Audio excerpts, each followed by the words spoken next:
Hi చిన్నోడు, ఏం తీస్తున్నావు? Video తీస్తున్నావు నన్ను? ఓకే, అయితే ఎలాగో తీస్తున్నావు కాబట్టి ఇవి కాకరకాయలు కారం చేసుకుంటున్నాం అనమాట. కాకరకాయలు ఫ్రై చేసి కారపొడి చల్లుకుంటారు కదా, అట్లా. కాకపోతే ఇది కొంచెం వెరైటీ స్టైల్లో. ప్రచు మొన్న చేసింది రీసెంట్గా, తను చేసింది చూసి నాకు చాలా బాగా నచ్చింది. చాలా టేస్ట్ బాగుండింది ప్రచు చేసినప్పుడు. ఇంకా నాకు కూడా చేసి ఇవ్వమంటే ప్రచు ఓకే అనింది. సో మనం హెల్పింగ్ అనమాట. కానీ వీడియోలో మాత్రం నేనే ఉంటాను. ప్రశుకు ఓపిక లేదనింది, కొంచెం టైర్డ్గా ఉంది అందుకని. చిందు, ఇప్పుడు ఈ సైజ్ సరిపోతాయి కదా మనకు? ఓకే అక్క, ఎందుకంటే అవి ఉండాలి, లేకుంటే ఆయిల్లో మాడిపోతాయి. మీకు కత్తిపీటతో కట్ చేయడం అలవాటు ఉందా? చాలామంది ఈ మధ్య కత్తిపీటతో అసలు కట్ చేయట్లేదు. నేను ఒకప్పుడు మొత్తం కత్తిపీటే వాడేదాన్ని. తర్వాత నైఫ్ అలవాటు చేసుకున్నా సరే కత్తిపీటతో ఉన్నంత కంఫర్ట్ యాక్చువల్గా కూరగాయలు కూడా చాలా సన్నగా వస్తాయి నైఫ్ కంటే కూడా, నాకు వచ్చిన ఎక్స్పీరియన్స్ ప్రకారం. అందుకే ఇవి కూడా బాగా వేగుతాయని చెప్పి కత్తిపీటతో కట్ చేస్తున్నాను. మన ప్రశ్నే చేసిస్తుంది. ఇప్పుడు నూనె కాగిందా నాన్న? అయిపోయింది. Okay okay. సో పోపు దినుసులు అండ్ జీలకర్ర వేస్తుంది ఇప్పుడు.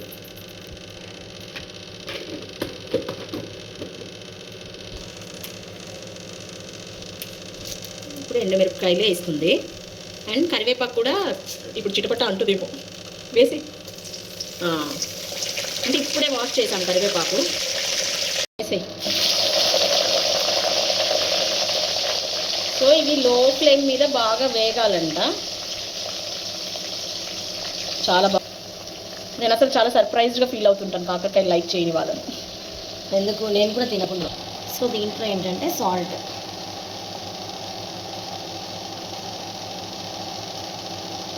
ఒక ½ టీ స్పూనే తీసుకున్నా. అంటే టేబుల్ స్పూన్ కదా అంటాం, ½ టీ స్పూన్ సాల్టే వేసింది. అండ్ ½ టీ స్పూన్ పసుపు వేగుతున్నాయి. జస్ట్ ఇందులో ఫ్రెష్ ఏం చేసిందంటే సాల్ట్ యాడ్ చేసింది అండ్ అలాగే పసుపు యాడ్ చేసి లో ఫ్లేమ్ మీద వీటిని చక్కగా ఫ్రై చేసుకోవాలన్నమాట. అలా ఫ్రై చేస్తూనే ఉంది. సో వన్స్ అవి బాగా వేగేంత వరకు మనం ఉంచుకోవాలి. అండ్ వన్స్ దీంట్లో ఏంటంటే మనము సాల్ట్ వేసాము, ఆ సాల్ట్ వల్ల ఏమవుతుందంటే త్వరగా వేగిపోతాయి. అండ్ దట్టు ఏంటంటే ఇప్పుడు మనము పసుపు వేసాము, అది లో ఫ్లేమ్ మీద పెట్టడం వల్ల ఏమవుతుందంటే దాంట్లో ఉన్న వాటర్ ఫస్ట్ అబ్జర్వ్ అయిపోతుంది, తర్వాత వచ్చేసి ఆయిల్లో ఫ్రై అవుతుంది అనమాట. ఓకేనా? ఓకే. ఈ వాటర్ అంతా అబ్జర్వ్ అయ్యి ఆయిల్ వచ్చేంత వరకు మనము ఉంచుకోవాలి. తర్వాత ఆయిల్లో ఫ్రై అయిపోతాయి కాబట్టి బాగుంటుంది. సార్ చూడండి ఎట్లున్నాయో టెక్స్చర్, ఇట్లున్నాయి. సో ఇంకాస్త వేయించుకోవాలి మనం బాగా, ఇంత సరిపోదు, బాగా ఫ్రై అవ్వాలి. సో లైట్గా కలర్ చేంజ్ అవ్వడం స్టార్ట్ అయింది. See that nice. సో ఇది లో ఫ్లేమ్లోనే కలర్ చేంజ్ అవ్వాలి. అవును, హై ఫ్లేమ్లో అయిపోతే త్వరగా మనకు మాడిపోతాయి కదా. Okay okay. వావ్, ఫ్రెష్ చాలా బాగా అయిందిరా. ఇది ఇంకా మనకి కరం అన్నట్టు రావాలి, క్రిస్పీగా రావాలి. ఎస్. ఓకే, కరుం రావాలి.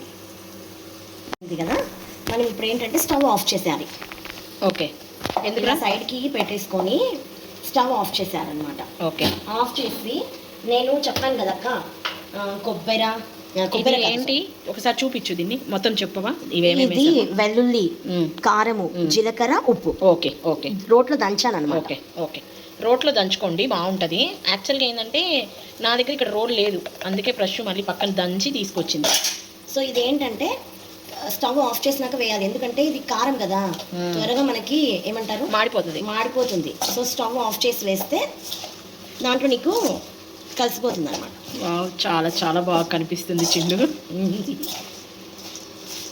వా, యాక్చువల్గా కొన్ని ఊడితే బాగుంటాయి, కొన్ని ఫ్రెష్గా అలా వేడి అన్నంలో వేసుకొని తింటే బాగుంటాయి. ఎస్, చాలా బాగుంది.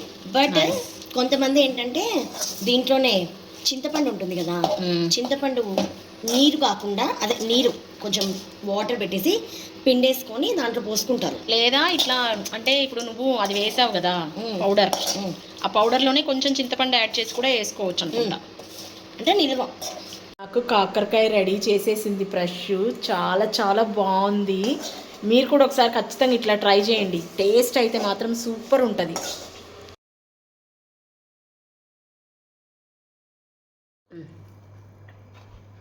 చిండు, ఇది ఇలా కలుపుతుంటేనే చాలా టెంప్టింగ్గా అనిపిస్తుంది.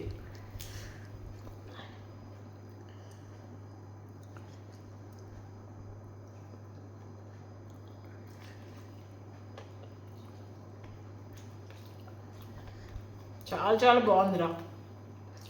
ఏం అవసరం లేదు, ఇంత రైస్, కాకరకాయ అండ్ హెల్తీ కూడా, ఎందుకంటే మనం వెల్లుల్లి జీలకర్ర ఇలా వేసాం కాబట్టి చాలా టేస్టీగా ఉంది. అండ్ స్టోరేజ్ కూడా బాగుంటుంది. ఇది లో ఫ్లేమ్లో ఫ్రై చేసాం కాబట్టి చాలా బాగుంది చిండు, అమేజింగ్. మీరు కూడా ఒకసారి ట్రై చేయండి. Thanks for watching.